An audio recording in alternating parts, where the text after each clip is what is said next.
may be the greatest catch I've ever seen in my life.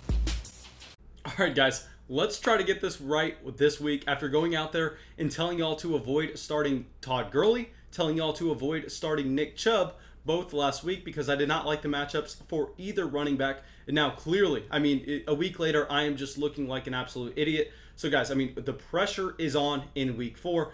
Y'all know I'm the first person to own up to my mistakes. I know a lot of people on Fantasy Football YouTube, they'll say something and then act like they never said it a week later when it was just horribly wrong. But I want to be completely transparent with y'all because I want y'all to try to understand that I'm looking at this through an objective lens. I'm trying to reevaluate my mistakes and try to tweak our process a little bit forward if we believe that we were misguided the previous week. And I think that going into this week, I mean, guys, like I said, the pressure is on. Trust me, I went in and thought a ton before I made this video. And I think that these are going to be 5 guys that you should not go out there and you should not put in your fantasy football lineups if you can find any better option. Like if you're flipping a coin between one of these players and the other guy, you should probably take the other guy. But if you are unsure, guys, I will just remind y'all, because we are so close to 10,000 subscribers, because so many of y'all go down there, smash the like button, I'm going to continue to live stream every Monday, Tuesday, Wednesday, Thursday, Friday, and Saturday nights, and Sunday mornings. So guys, please feel free to subscribe to the channel, turn on notifications so you know when I go live,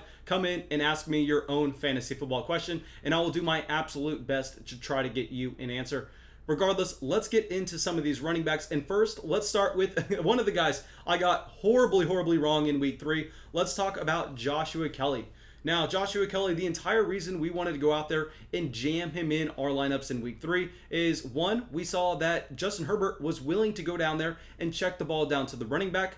2, we looked at this Carolina Panthers defense that they were going up against in week 3, and we understood that they were the worst run defense in the NFL in 2019. So far, they had been the worst run defense in the NFL in 2020 in terms of allowing fantasy points to the opposing team's running back. And then we went in there and looked at just the overall Los Angeles Chargers personnel and thought that they were going to be able to dominate this game, and we were going to see their first and second down grinder in Joshua Kelley to get a ton of usage, a lot of carries. And if Justin Herbert was under center, we were going to see not a significant amount, but enough checkdowns to make Joshua Kelley a locked and loaded RB2. Clearly, we flash forward a week and we understood what happened. I mean, the Los Angeles Chargers actually trailed in the game. The Carolina Panthers were able to go out there, jump up on them early, and it just called for Austin Eckler to be in there and get way more usage than we were initially projecting, because clearly this situation in Los Angeles is going to be very similar to what we saw with a LeGarrette Blount and a James White way back in the day, where it depends on what the game script is going to be with what guy that you really want to jam in your starting lineup.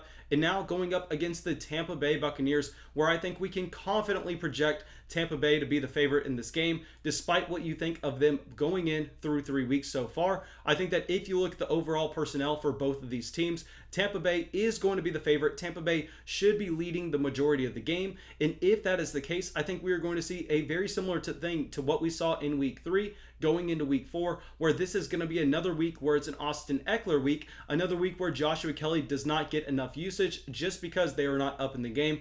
So this week, I think we're going to go out and just understand that the game script is going to determine which one of these running backs hits their ceiling. And this week, it's not going to be Joshua Kelley. Now, another running back that I went out there and I told y'all to desperately trade for following his week 1 performance was Antonio Gibson. So y'all know Antonio Gibson, I'm extremely bullish on him for 2020, but going up against the Baltimore Ravens in week 4, I don't necessarily know if I love the matchup. Because we know one good thing about Antonio Gibson is even if they fall behind in this game, I think that he is going to be able to get a significant amount of usage because he is such a good pass-catching running back out of the backfield. If you don't know about Antonio Gibson, if you've not been watching the channel, he was actually a wide receiver / gadget player coming out of Memphis. He is just an athletic freak, like up there with Jonathan Taylor and Saquon Barkley, and all with amazing feature down running back size. So this is entirely why I love this running back in 2020, but going up against the Baltimore Ravens defense, and we kind of understand that the Baltimore Ravens defense also has speed on their side, I think this is an overall situation where I'm not necessarily extremely excited about playing Antonio Gibson. Clearly, if you've been riddled by injuries and you're not necessarily looking at a ton of options, he is still going to be a guy you consider. But if you are flipping a coin between him and someone else in your flex spot, I think that with his matchup, you should go with the other player. Now, someone that I am never excited about to start any week, but I thought it was necessary to bring him up because a ton of people have been asking me questions in the live streams about him, is Adrian Peterson.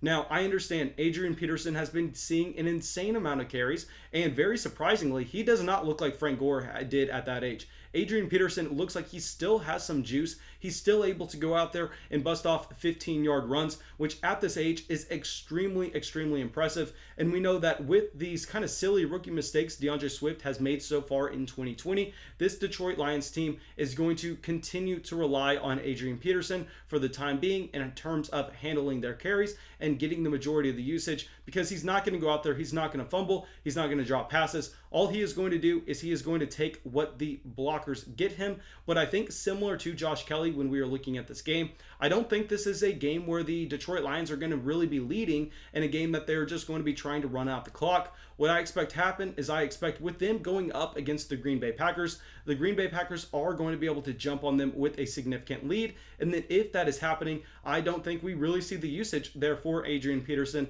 a running back that already has a lower upside than most people in that range because he does not get a ton of work in the passing game.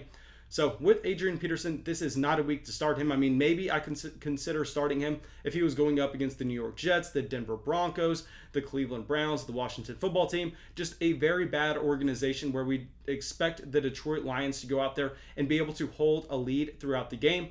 But going up against the Green Bay Packers, where the Green Bay Packers are heavy favorites, I think this is a situation where you avoid Adrian Peterson. Now, our next, we're going to combine two guys right now. We are going to combine Sony Michel and Rex Burkhead, who both just had fantastic Week 3 performances against the Las Vegas Raiders. But we have to kind of understand a couple things with this overall situation.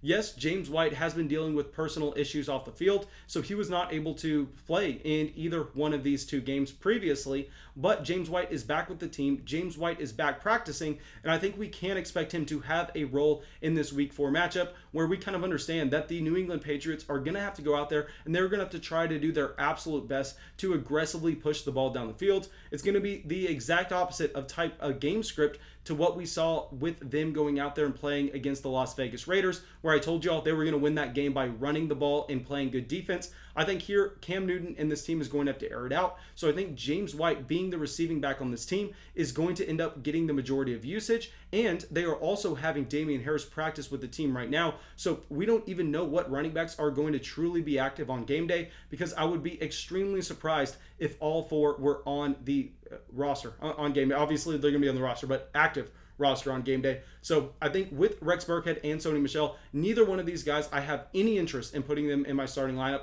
So far, I mean, they would be the last guys out of this entire list that I would consider playing. Okay, guys, this is extremely embarrassing. I just realized that I completely mixed up Adrian Peterson's matchup going against the Green Bay Packers. Instead, he is going against the New Orleans Saints. I will let y'all know, I mean, nothing changes. The New Orleans Saints are still going to be heavy favorites in that game, so the analysis remains the exact same. I just wanted to let y'all know that that was absolutely horrendous. And now the player going up against the Green Bay Packers, where I don't think that they are going to be able to go down there and grind the ball by running it. I think that they are going to have to continue to air it out, is Todd Gurley. And with Todd Gurley going out there and just getting no production in the receiving game, this is a player that generally I am trying to avoid unless the Atlanta Falcons are going to be heavy favorites in the game. And going up against a Green Bay Packers team that is clicking on all cylinders, that the defense looks like it's a better defense than we've seen in the past few years, I think that this is an overall situation that the last thing we want to be doing is playing Todd Gurley. I mean, not necessarily. Todd Gurley, he doesn't even look like a decent running back anymore. It's extremely sad to say, but with his consistent knee injuries, I think that we have just seen this running back lose some juice. Brian Hill actually looked a little bit more electric than him in Week 3. And while for the running back position, entirely that does not mean a ton for fantasy football. It really matters for fantasy football who is going to be seeing the opportunity and what kind of opportunity are they going to be seeing. Are they going to just be seeing carries between the 20s? Are they going to be seeing goal line work? Are they going to be seeing work in the passing game? And in this overall matchup, where I think Todd Gurley is not going to get a ton of goal line usage because this Green Bay Packers defense is good, because I think this Atlanta Falcons is going to have to be airing the ball out. I mean, he's not an interesting play in that sense. And the other sense where he would go out there and he would be in the receiving game, clearly, that is not something that we can project with Brian Hill so far out targeting him in 2020. So Todd Gurley for the second straight week is a running back that I'm going to try to avoid starting, even though he made me look like a complete idiot for making this call going into week 3. We're going right back to the well in week 4 because I think the process is right here and the results will follow.